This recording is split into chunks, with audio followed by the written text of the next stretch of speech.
When kids just won't listen, parents often feel stuck between two choices: to give in or get angry. It's exhausting.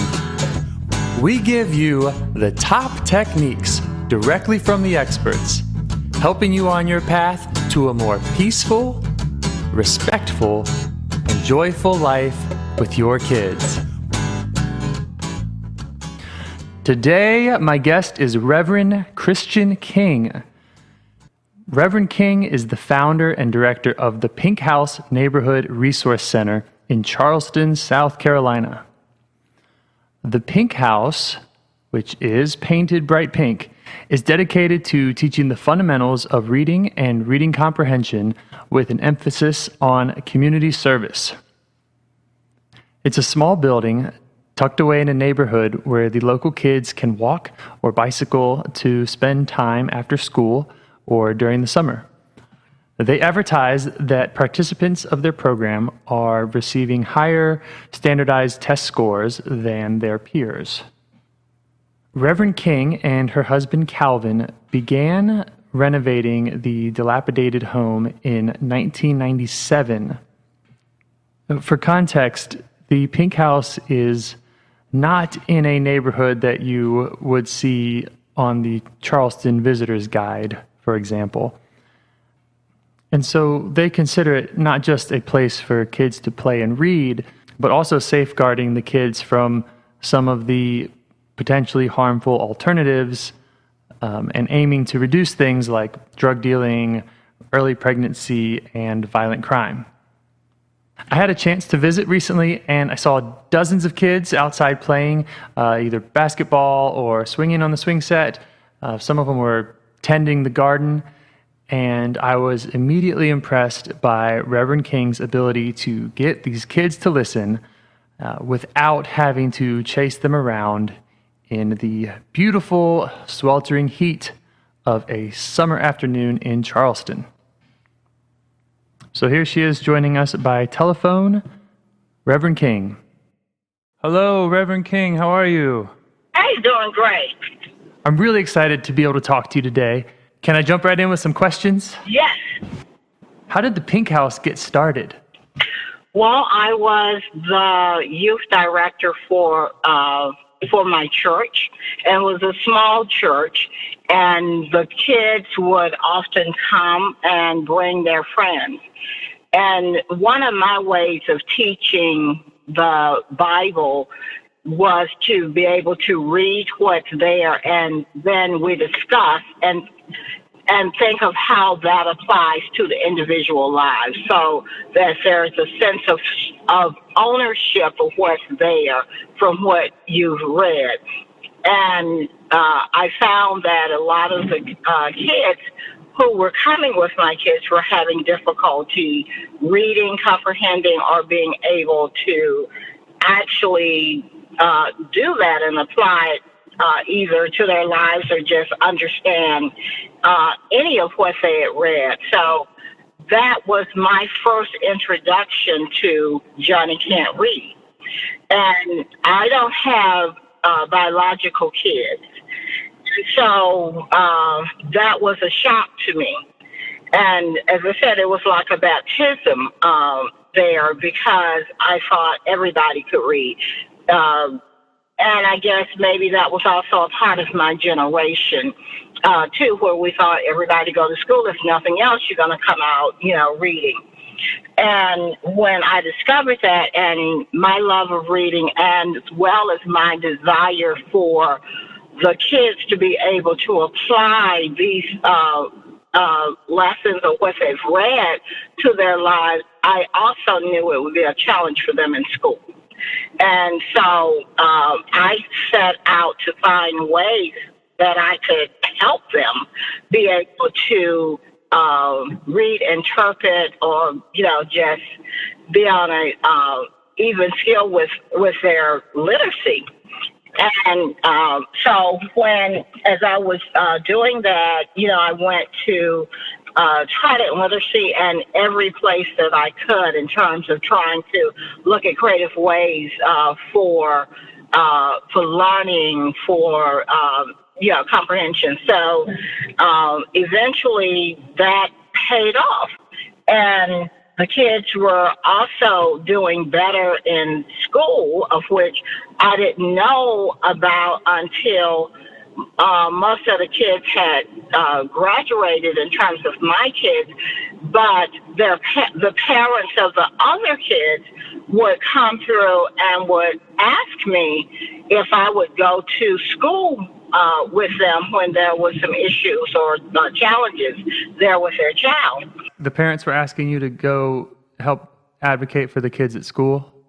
Right, and actually at that time I didn't know I was advocating. I didn't know why I was going, but I would go, and it ended up, as you said, my advocating for the children. I began to feel actually as if I was a translator between the two, and I was able to build that bridge there so that we could go through and resolve the situation where it was a workable one, and not just them feeling it was punitive, but bring about transformational change in behavior, attitudes, and desire as it related to learning and school. Well, tell me, what ages were you mostly working with at that time? At that particular time, I was doing upper elementary and middle schools. And have you always worked with kids that age, or is that your special skill set? No, as a matter of fact, I mostly like the much younger kids, and those were the ones I was used to being with in my personal life and really wanted to work with in church, but we didn't have the younger ones, so I worked with what I had. And I guess that was good, because I ended up recognizing that I needed to go from the younger to the others, and so I began to study and learn information in terms of youth advocacy and children and families and everything. So when you would go advocate for them at the schools, what interventions, what would change for the kids after you had done your thing? With helping them to understand in terms of discipline, self-control, their ability, working with them after school with identifying some of the skill sets that they were missing and that they were needing. They're learning to advocate for themselves in a way where they were not being, aggressive or anything with the teacher, that they learn to speak to a person in authority with respect, but to also be able to voice their concerns where they were heard. And were you speaking with the teachers as well? I mean, were you Yes. were you pushing for change on that side too? And what did that look like? A lot of times that looked like being able to let the teacher understand really what was going on in that child's life, some of the challenges and anxieties that they have, and some of the patterns that they had, that the teacher, without the background knowledge, would not know or even think about.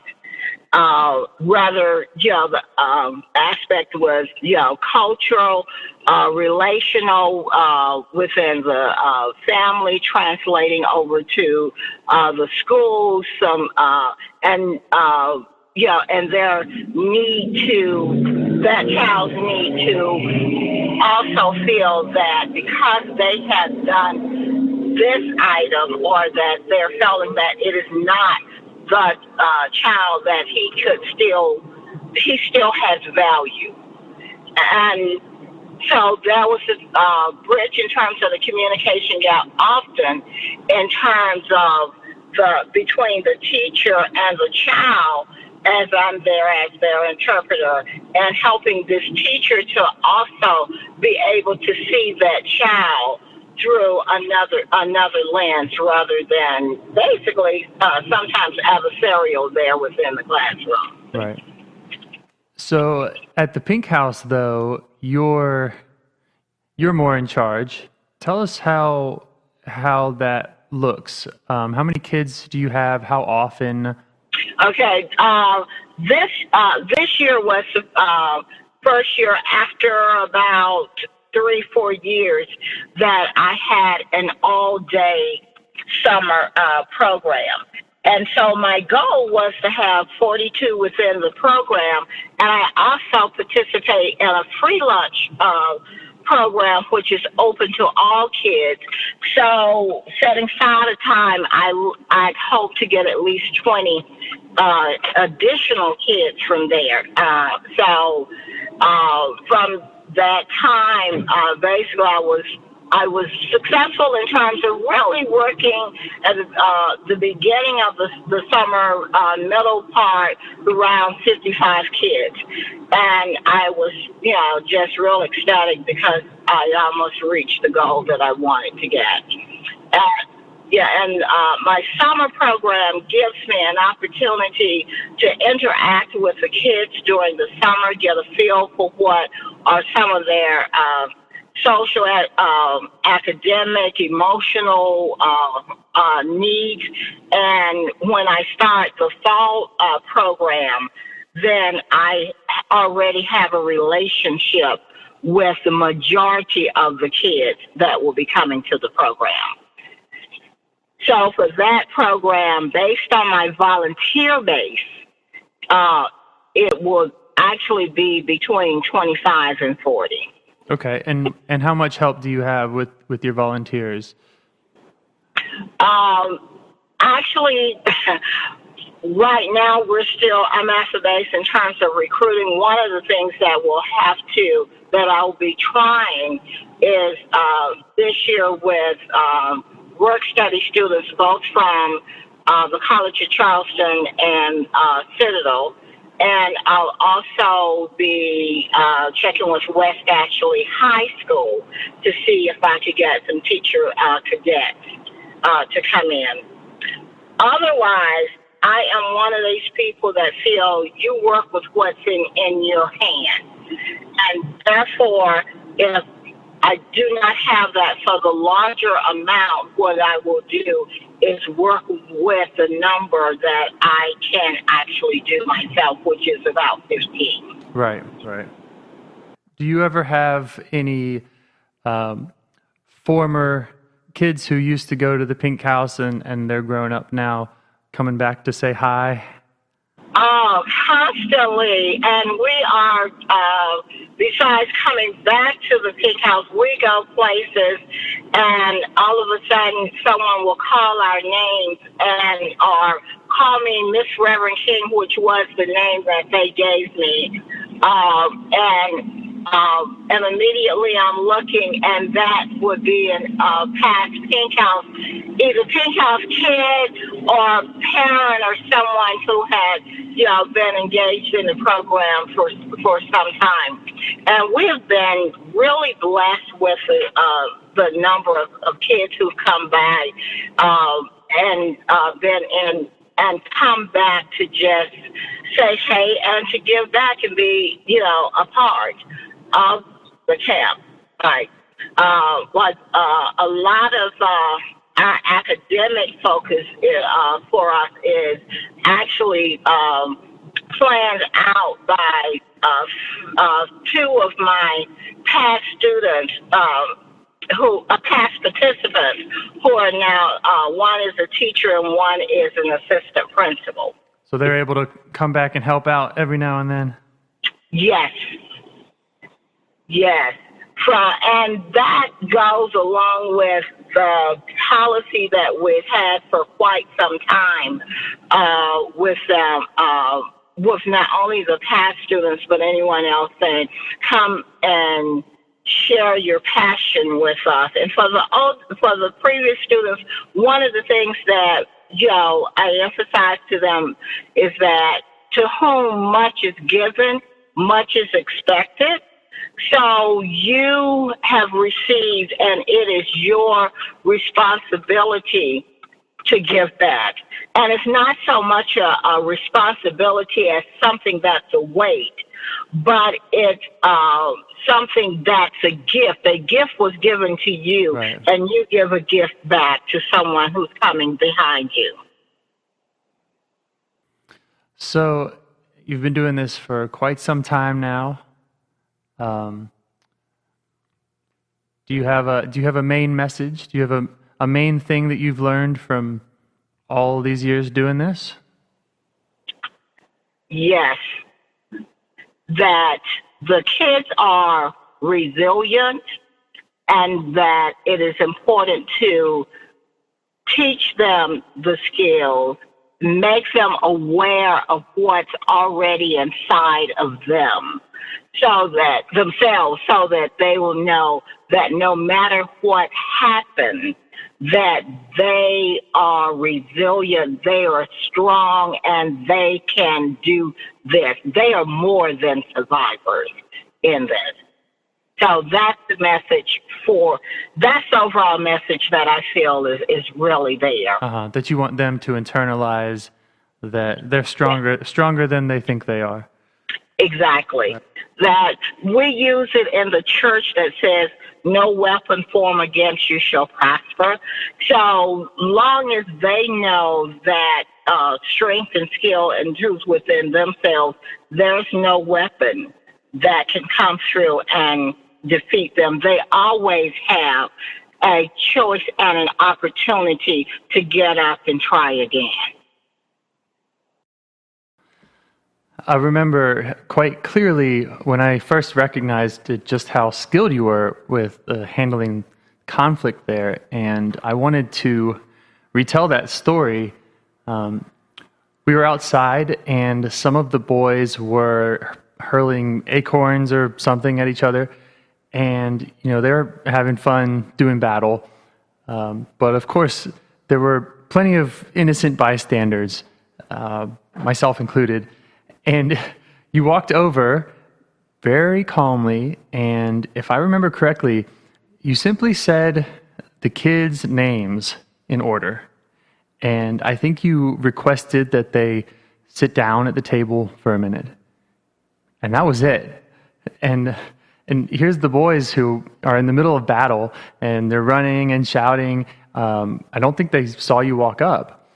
And I believe it was 3 of them, and without saying a word, they just dropped the acorns, and they walked over, and they sat. Not one of them argued. Not one of them tried to run off. Not one of them complained.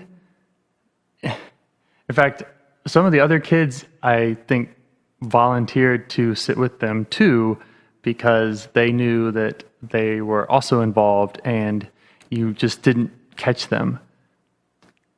And yeah, you were just so cool and as calm as you can be. And I thought, whatever it is you're doing, I need to figure that out.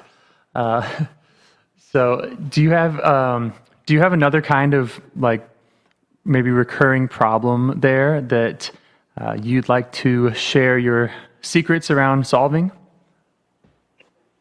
Yes. There's you did not see the challenge between what I would call my divas.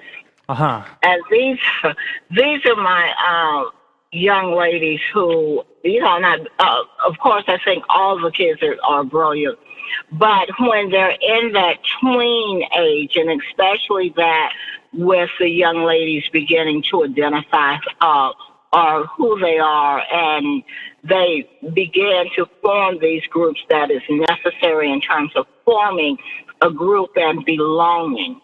And so it's important to them in terms of that group, but it's also important for them to retain their individuality and the uniqueness of who they are and not develop groupthink.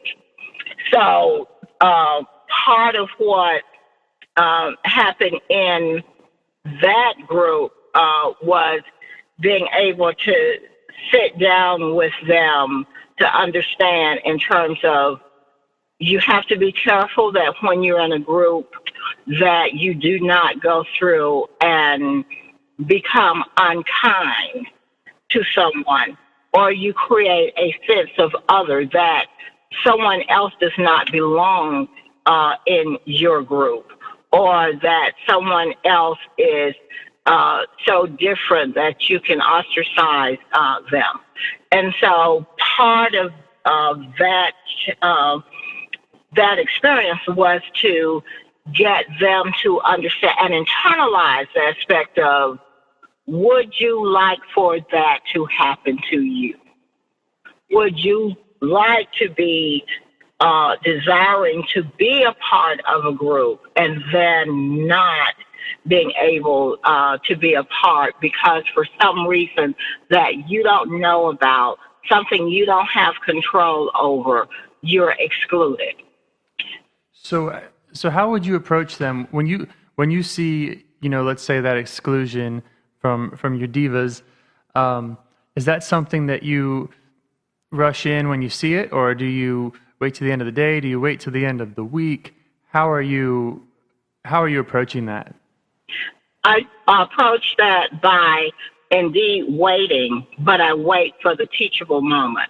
It's a time in terms of keeping an eye on it where it does not escalate while you're waiting, because I want to address it at a point where it is not critical, but you go through and you are able to do a object lesson in a way that they begin to realize what's happened there, and then a desire within themselves not to be associated with that. And one of the tools that I was able to use this time was that there was a book. We were doing a book session with groups, and there was one that said, James said. And in this particular book, James went through, and with different groups, he would say different things, and would go through and make comments.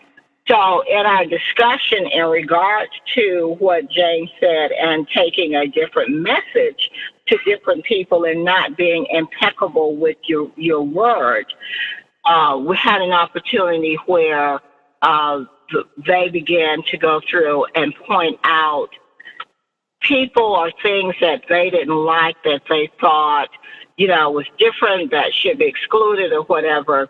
And so slowly it was able to point out to them things about themselves that might be considered strange by others and have often been considered strange.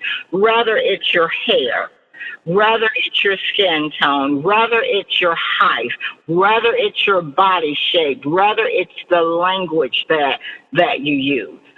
And so that gave an opportunity to bring in how you do not need to judge anyone else, and that perhaps your default should be that of being kind to someone as opposed to being either judgmental or in excluding them from being involved, because it could easily be you.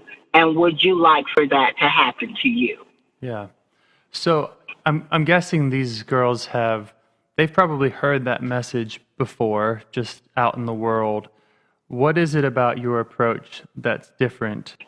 I believe the difference is that, one, I don't hit them over the head with a hammer and say that you're awful, you're cruel, you're horrible, and therefore put them on the defense or tear them down.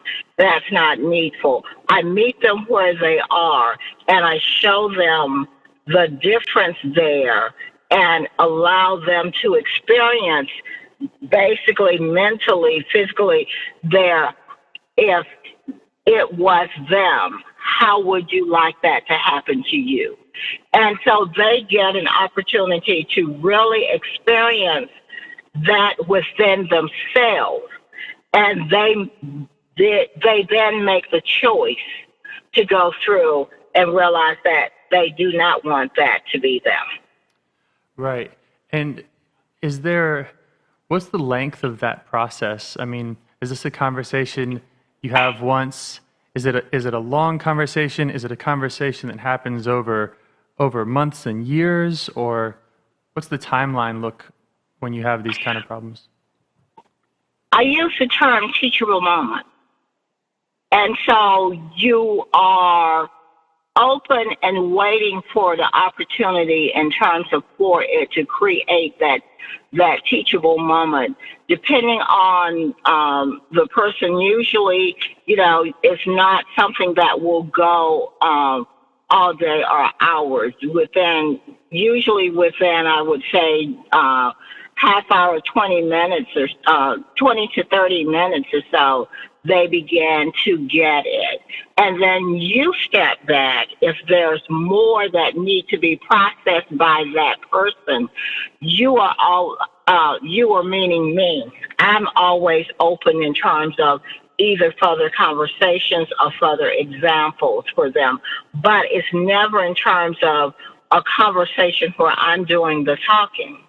I'm actually doing the listening because the object and the lesson is out there and it's up to them to go through, to take it. And usually that awareness comes very quickly. How do you identify what you're calling teachable moments? That's one of the greatest things is that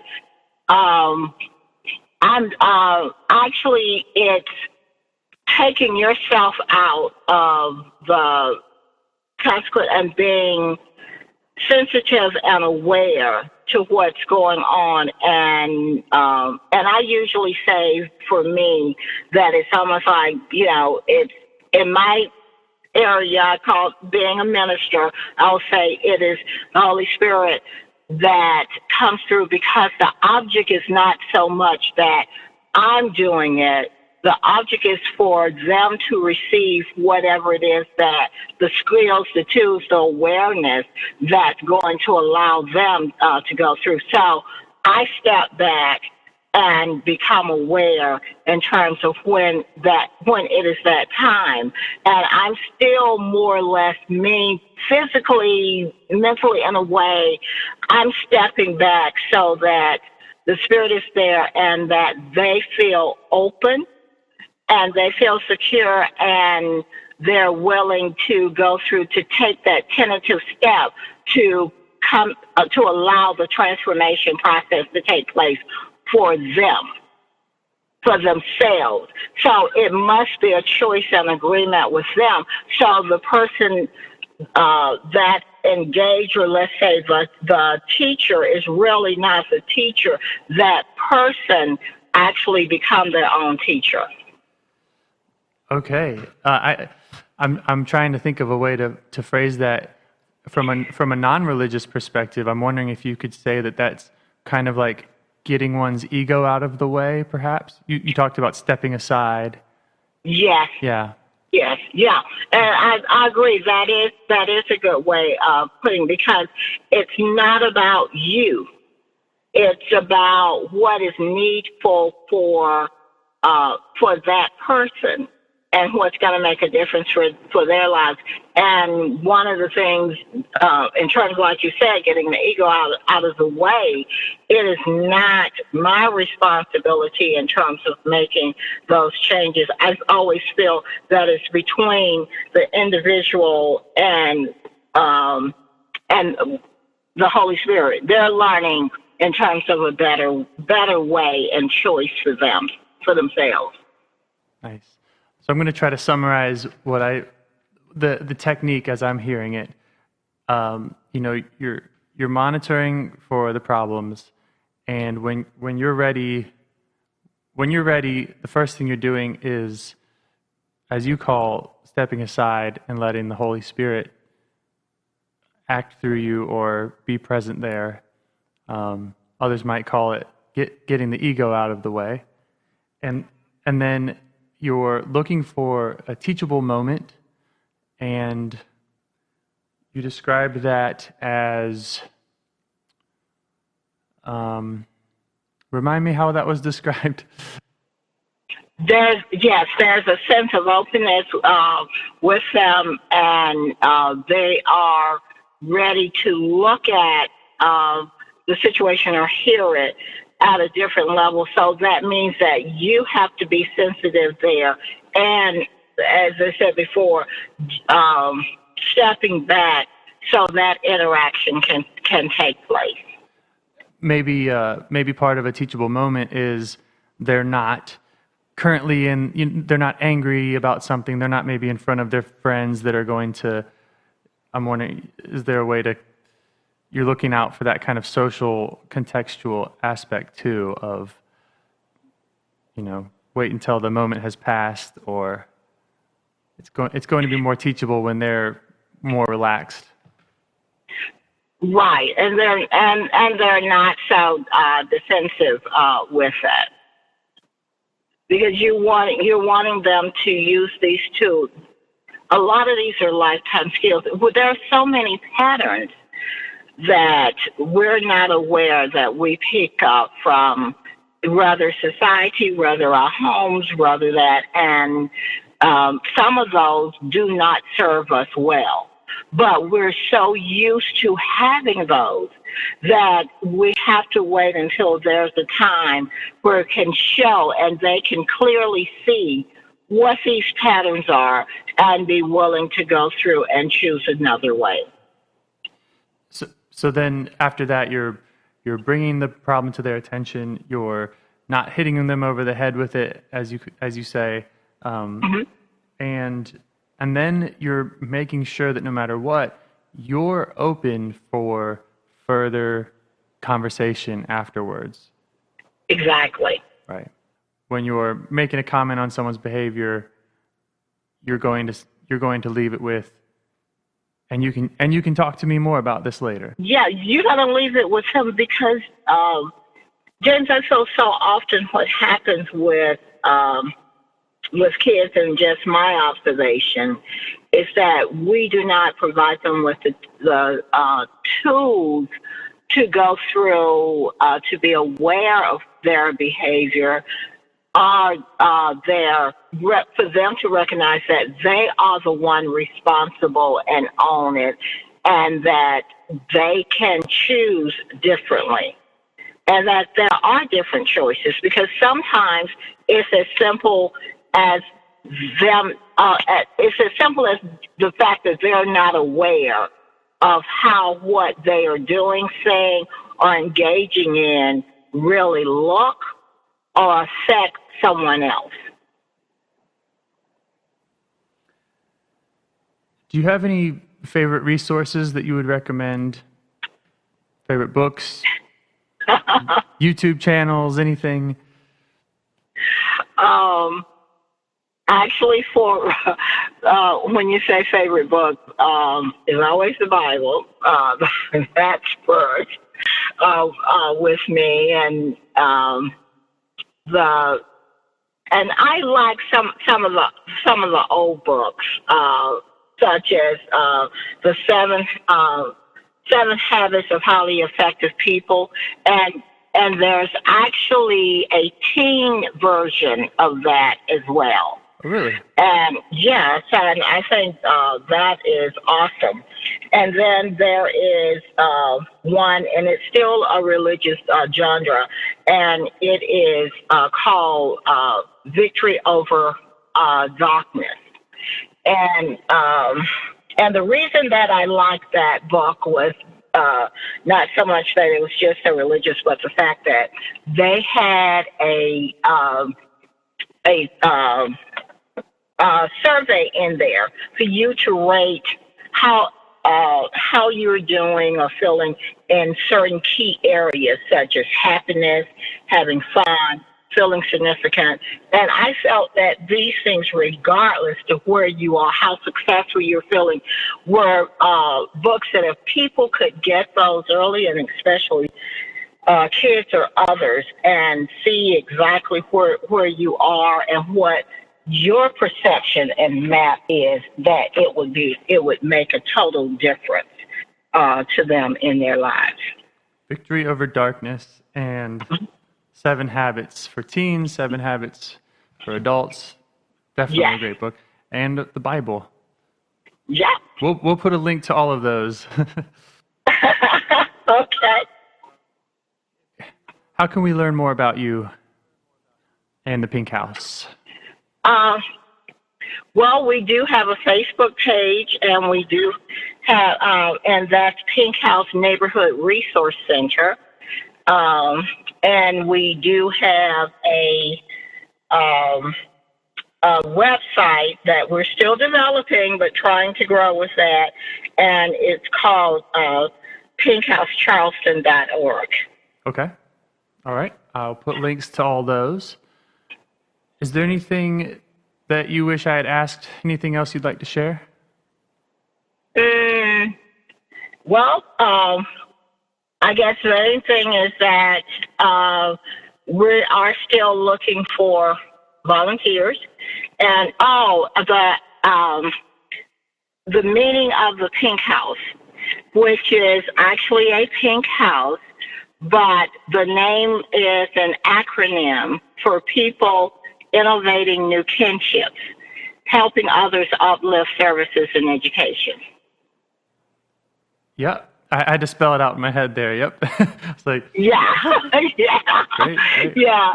And so from there, the main portion there is that of the K in kinships, which mean in terms of going through establishing a relationship, with each other, where at least you get to know each other and interact in a real positive manner with each other. Where you didn't know each other before, now you at least know something that's a little better, that's no longer a stranger.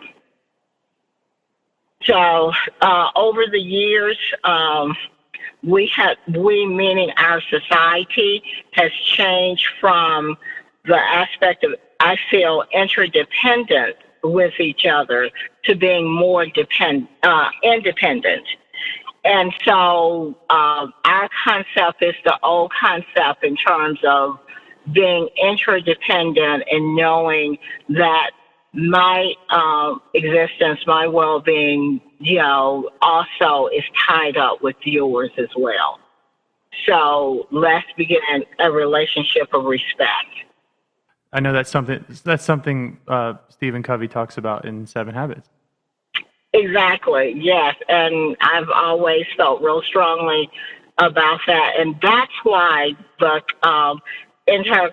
concept, of the kinship and the Pink House is about you come and you share whatever your passion is with the kids, and that in itself would make a difference. You may not ever know what seed your time has planted or how you've made a difference in a person's life, but with your at least coming and sharing what you're passionate about, that will plant a seed and would make a difference in that child's life.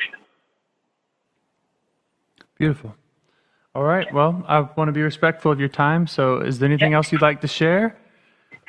No, that's it. I'd just like to thank my good friend, Anna, and I can never pronounce Anna's last name. We'll figure for introducing us. And she has truly been a trooper and helped to bring people and that sense of fun, joy, and magic not only there, and that was part of what I hoped for the kids for the summer. That we're building memories that they will always cherish and appreciate. Well, I'd love to get Anna on the podcast, And if there's anyone else you would like to recommend for me to go chase around with a microphone, I will.